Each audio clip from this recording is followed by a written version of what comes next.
Diese Extremisten. Kriegstreiber. Verbrecher. Als ein Diktator. Der Schurken auch Feinde der Menschenrechte.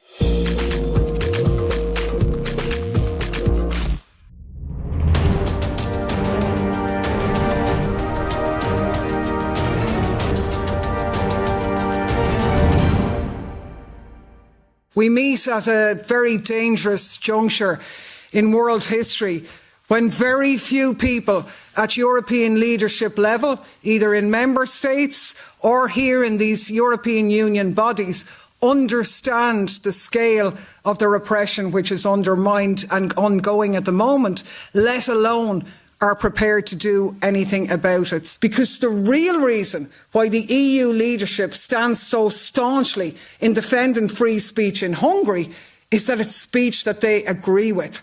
And it's an entirely different matter if you have speech which they don't agree with.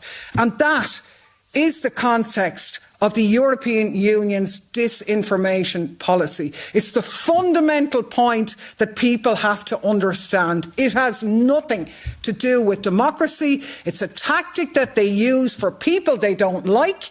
And first and foremost, and most importantly, it is to clamp down on dissent, on those who would have the audacity to challenge those people who are in power. And so we have this fable of the EU's official platform for its disinformation obsession, that our democracies are under attack from malign foreign actors who want to spread disinformation, to undermine our societies and our governments, to influence our elections, to put us all against each other and break down our unity. And to stand up to this terrible threat, we have to defend our democracy by cracking down on disinformation and promoting unity in the European Union. It's absolute and utter nonsense from start to finish.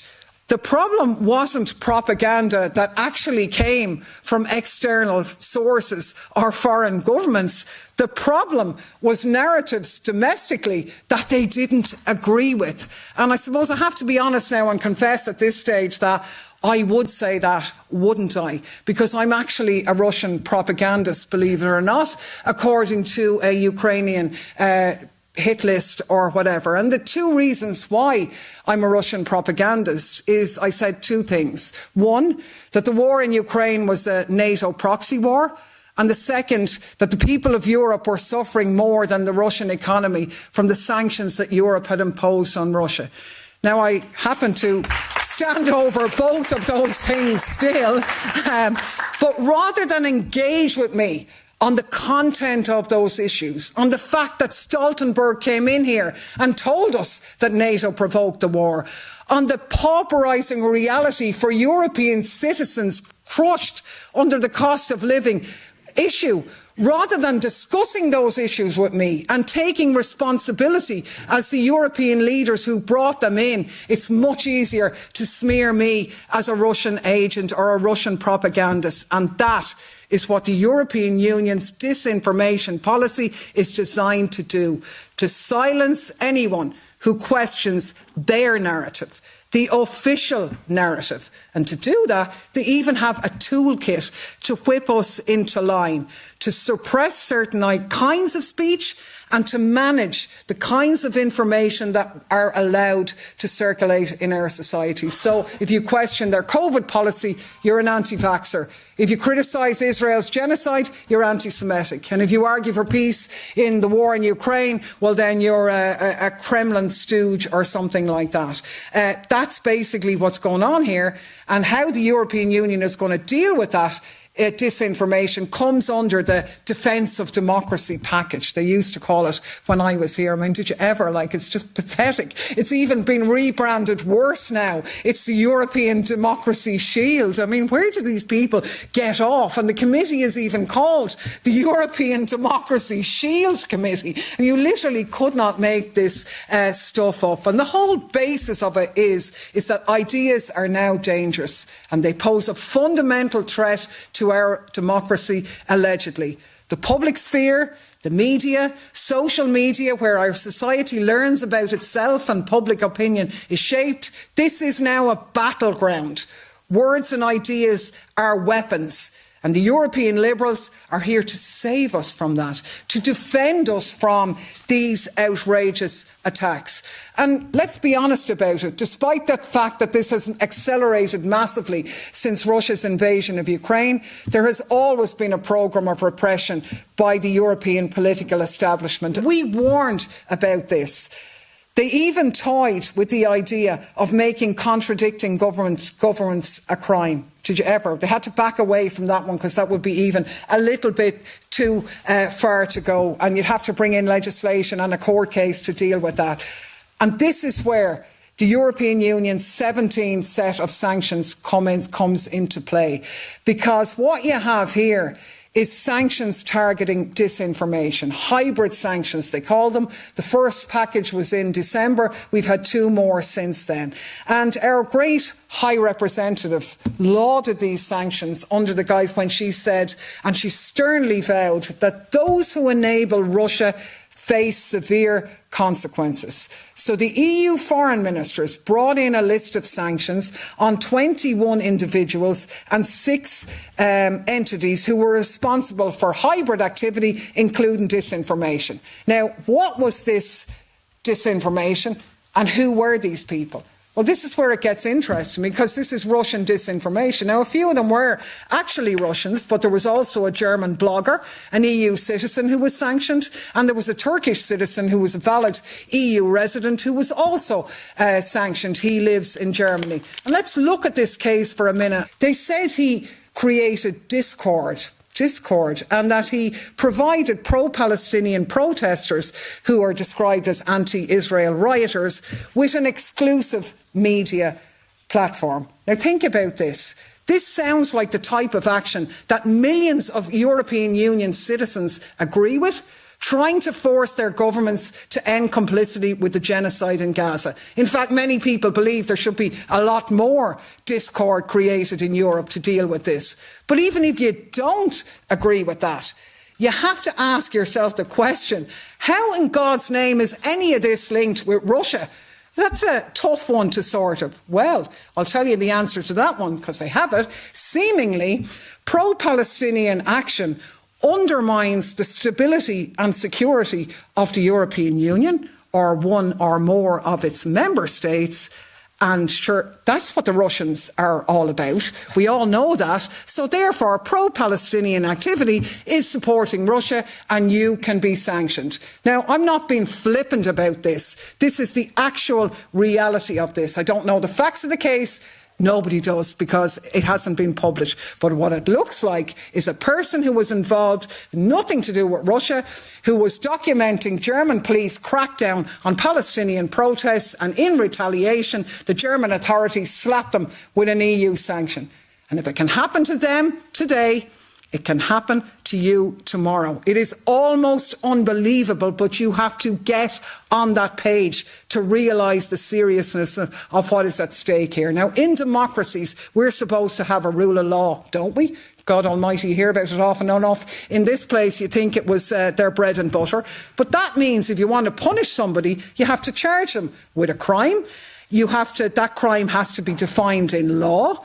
Once you charge them, due process has to come in. They have the right to know the charges against them. They have a right to see the evidence. They have a right to a trial in an open court, a right to defend themselves, a right to free speech that they can use there. And then the state can only impose a sanction when they've carefully considered all of those things beyond reasonable doubt.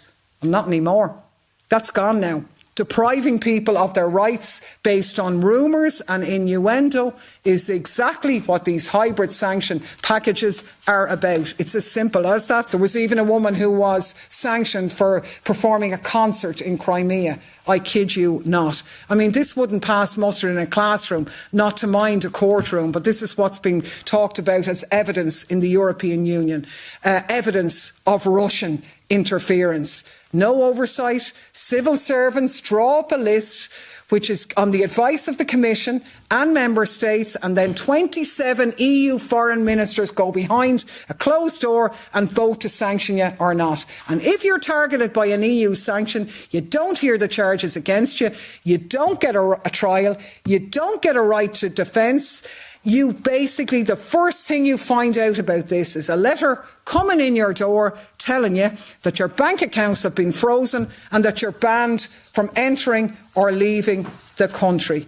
And the guy who was sanctioned in Germany, I'm just going to briefly read his account of that, because sometimes we bandy words around here about things like sanctions and they seem a bit depersonalised. Well, what does that actually mean to a real person? Well, this guy explained it, and he said, I haven't been charged with anything. I haven't stood trial. I haven't been found guilty of any crime. I'd no chance to defend myself, but the EU sanctioned me for my pro-Palestinian journalism and stripped me of my rights. I'm not allowed to buy food. I'm not allowed to buy medicine for my children. I'm not allowed to pay for my lawyer. I'm not allowed to leave the country I live in. I'm not allowed to enter the country I live in. I'm not allowed to get a job. I'm not allowed to make payments. I'm not allowed to receive payments. I'm not allowed to pay my rent. Every single time, for every single case, I have to submit a file and ask permission. And then I have to wait several days for approval. And in case any of you are feeling a bit sorry for him and think that you might send him a few bob just to help him out, well, I'd be very careful about that, because you too could then be sanctioned for the crime of circumventing a sanction from the European Union, and you could find yourself on a sanction list as well. Now, this kind of sounds like tin pot sort of stuff, but this is democracy now. In the European Union, the European Union is becoming incredibly authoritarian in their actions. It is an absolute abomination. And every foreign minister who sat in that room and voted for those sanctions should be called to account by the members in this House. I think there's also a need for a really serious joint effort from members to take legal advice and to look into whether this is something that could be taken to the Court of Justice on the basis of the general threat to all EU citizens' rights which exists from this. Now, obviously the problem with that is impunity. There's limits to what procedural challenges can achieve. But if there's no pushback on this, which is why this meeting is so important, then they're going to go further. There has to be broad political support built to challenge what's happening here. You've got to go from this and organise in your home countries to talk about this. You've got to speak in your communities and tell people what's going on, and that it's a threat to them and it's going to get worse. Honestly, there is really a very small window left to do anything, and it's crucial that we organise to do something before that window closes. So, in conclusion, this is not just about speech. It's really about the fundamental right of expression, the most fundamental right we have and tool we have as citizens. We have to be able to challenge our governments to change their policies. But that's what's in the firing line now from all of this stuff. You mightn't care about whether someone was silenced for pro-Palestinian speech or whatever. That's not really important. You don't have to agree with the issues there, but you have to recognise the danger of what's going on here. Because if it's them today, it's you tomorrow. And tomorrow is already here.